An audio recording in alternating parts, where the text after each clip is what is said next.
Kalau sering sekali kita mengatakan, aduh hatiku sakit, ya itu sebenarnya biasanya salah kaprah ya. Di sini lebih tepatnya jantung kan begitu ya. Kalau hati itu di sini.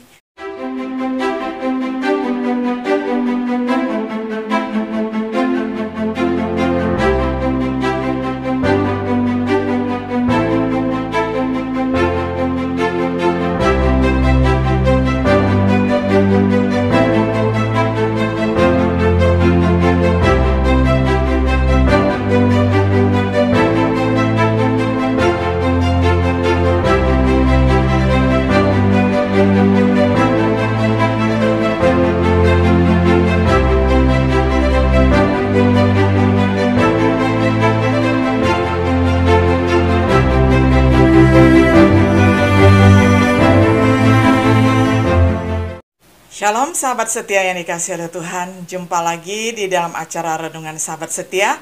Pada hari ini kita akan merenungkan satu tema praktika yang sangat penting sekali, yakni menjaga sikap hati. Saya akan bacakan firman Tuhan dari Amsal 4 ayat 23. Jagalah hatimu dengan segala kewaspadaan, karena dari situlah terpancar kehidupan. Tetapi apa yang keluar dari mulut berasal dari hati, dan itulah yang menajiskan orang. Dari Matius 15 ayat 18. Saudara, kita melihat bahwa organ hati itu sangat penting sekali di dalam anatomi tubuh manusia.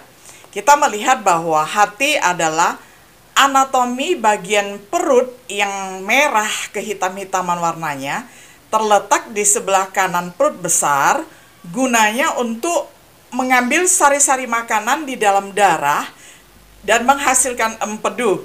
Kalau sering sekali kita mengatakan, aduh hatiku sakit, ya itu sebenarnya biasanya salah kaprah ya.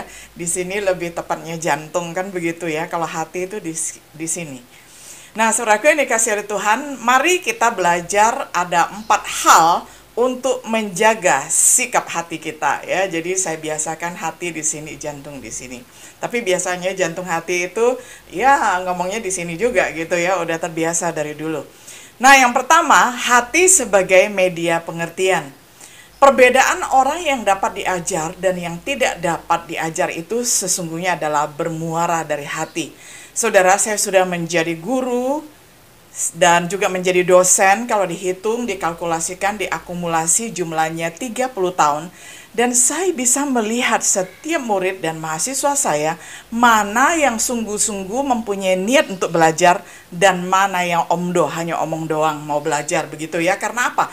Karena perbedaan orang yang dapat diajar dan yang tidak dapat diajar itu semuanya bermula dari hati di sini ya. Nah, bila seseorang mau menerima pengajaran, maka dia dapat mencerna, mendigest, dapat mengerti dengan hatinya dengan baik. Nah, ini sangat diperlukan, bukan hanya diperlukan oleh murid dan mahasiswa, tetapi oleh semua sahabat setia, semua jemaat Tuhan yang rindu untuk bertumbuh mengenal akan firman Tuhan. Hati manusia memiliki fungsi untuk membawa pesan ke dalam pemahaman seseorang yang merupakan sisi bagian dari kecantikan batin seseorang. Saudara pernah nggak melihat begini?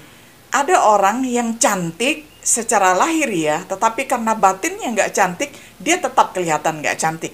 Tapi ada orang yang batinnya indah, elok, cantik, walaupun lahiriahnya biasa-biasa saja, orang suka melihatnya, yaitu namanya kecantikan batinnya. Apalagi kalau dua-duanya cantik secara lahiriah dan juga cantik secara batinnya.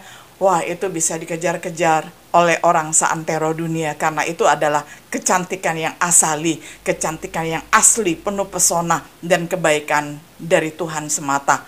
Nah, jadi mengapa hati manusia itu perlu dijaga dan dirawat? Alasannya ada 4, yakni pertama, hati manusia itu adalah sebagai media pengertian. Manusia yang beradab adalah manusia yang terbiasa menerima pengajaran melalui media hatinya. Jadi, pengajaran yang dikatakan berhasil itu adalah pelajaran yang bukan hanya diserap di kognitif, tetapi juga dicerna di afektif, ya. Karena di dalam dunia pendidikan kita mengejar ada yang namanya knowledge, itu adalah pengetahuan di otak, itu kognitif. Lalu ada afeksi ataupun afektif, itu dicerna melalui hati. Lalu ada yang namanya psikomotorik, ketika kita lakukan dengan organ tubuh kita. Kita bersaksi dan menerapkan ilmu tersebut. Nah, tetapi kelebihan dari firman Tuhan, selain mengajarkan kognitif, afektif, dan juga psikomotorik, itu adalah juga habits, yakni karakter. Jadi yang kita baca firman Tuhan tadi, Amsal, dan juga perkataan dari Tuhan Yesus sendiri, yakni dari Matius yang kita baca, itu senada seirama mengiyakan bahwa hati itu adalah media. Karena apa yang sering sekali kita katakan melalui mulut itu berasal dari hati. Nah, jadi kalau mulutnya nggak beres, berarti hatinya nggak beres, begitu ya.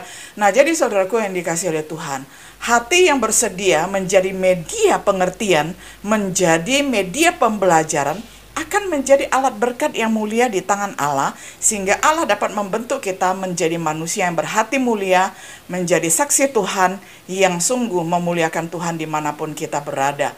Nah, alasan kita menjaga sikap hati, alasan yang kedua adalah supaya kita rendah hati dan kita berhak menerima pujian. Walaupun kita tidak mengejar pujian, tetapi kalau memang hati kita mempunyai kerendahan hati, Tuhan yang akan memuji kita dan sesama manusia pun akan menyukainya. Amsal 29 ayat 23, keangkuhan merendahkan orang, tetapi orang yang rendah hati menerima pujian. Saudara, ada begitu banyak orang pintar di dunia ini tetapi angkuh. Nah, tetapi ada juga sebagian pintar, smart, luar biasa, tetapi rendah hati karena hatinya selalu terbuka mau menerima pengajaran dan selalu menganggap bahwa kepintarannya itu masih perlu ditambah, dan ditambah lagi. Nah, itu yang menyebabkan seorang yang rendah hati berbeda dengan seorang yang angkuh. Nah, sesungguhnya seseorang yang arogan, yang angkuh, yang sombong, pernah ada satu buku yang saya baca di dalam ilmu jiwa ataupun psikologi, itu sesungguhnya adalah keminderan yang ditutup-tutupi. Nah, jadi kita tidak perlu bermasalah dengan orang yang angkuh, yang sombong, yang tinggi hati, karena sesungguhnya mereka minder. Nah, kenapa mereka minder? Ya, hanya mereka sendiri yang tahu.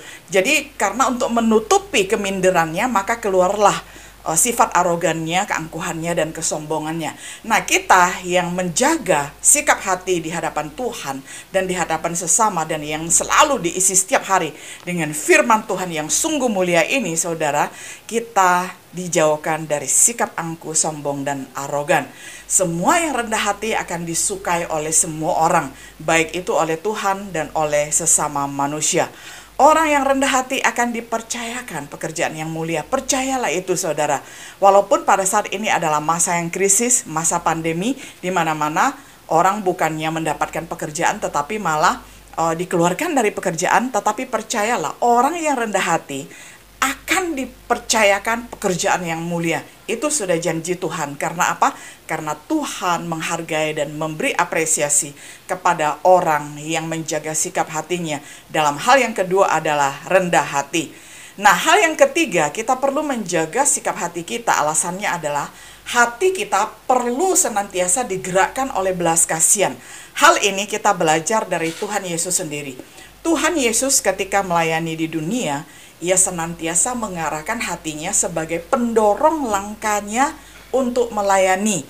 Misalnya ketika dia udah capek, udah letih, udah lelah, dan belum sempat makan dan tidur, tetapi ketika dia melihat ada kumpulan orang banyak yang datang berbondong-bondong mencari dia, sering sekali Alkitab menuliskan, maka tergeraklah hatinya oleh belas kasihan karena melihat kumpulan orang besar itu bagaikan domba yang tidak bergembala. Nah, itu adalah hati yang berbelas kasihan, hati yang tidak mementingkan ego, tetapi hati yang menaruh belas kasihan kepada siapa yang memerlukannya.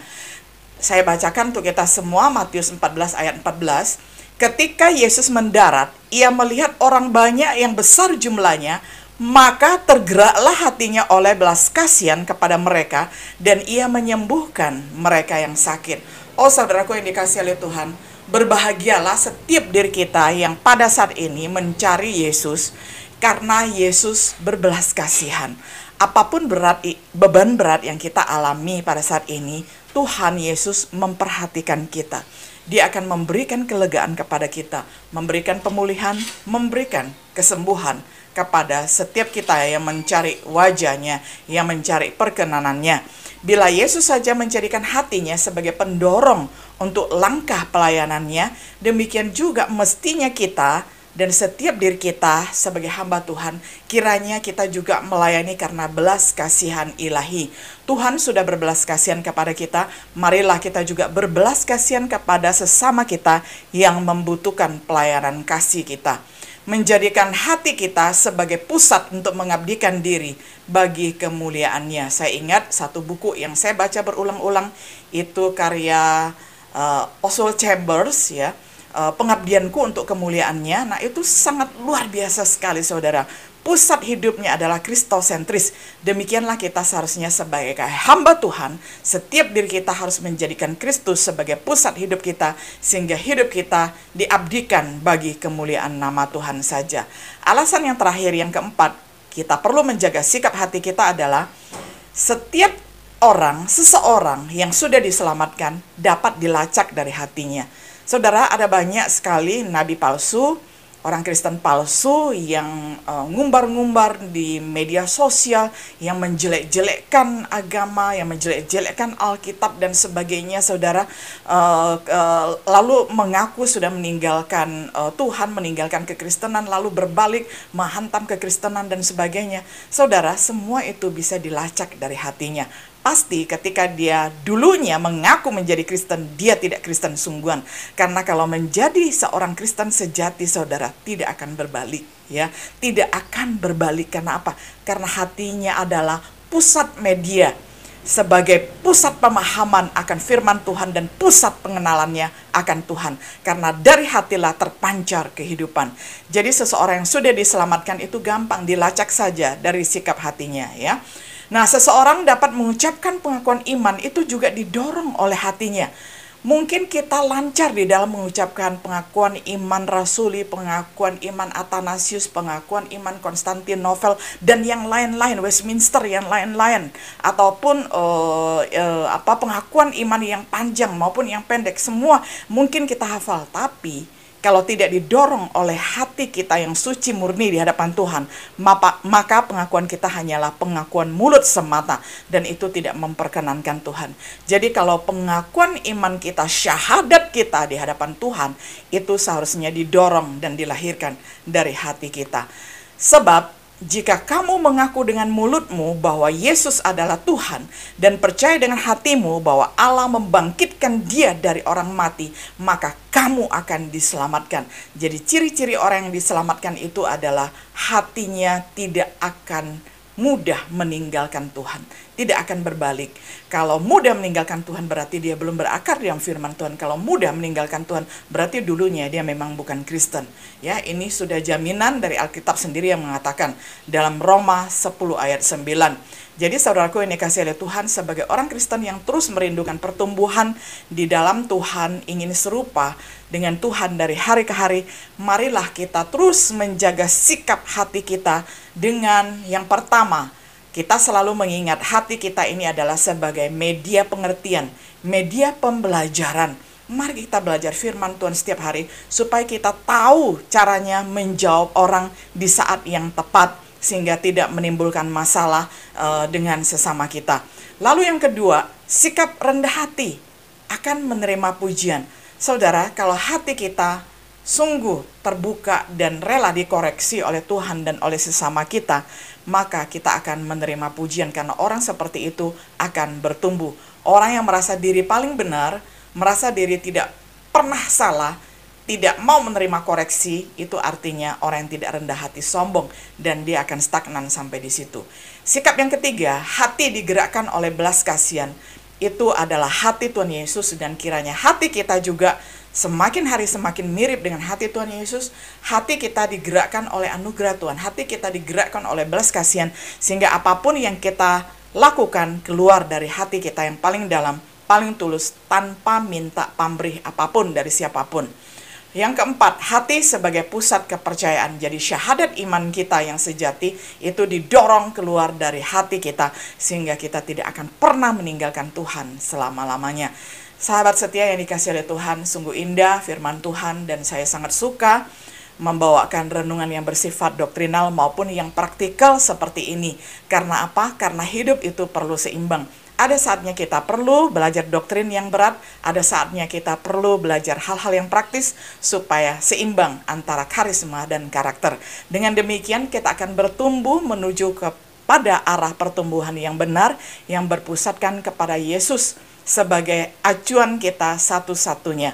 Kiranya Tuhan Yesus menolong saudara semua, menolong saya dan menolong sahabat setia dimanapun saat ini berada. Shalom.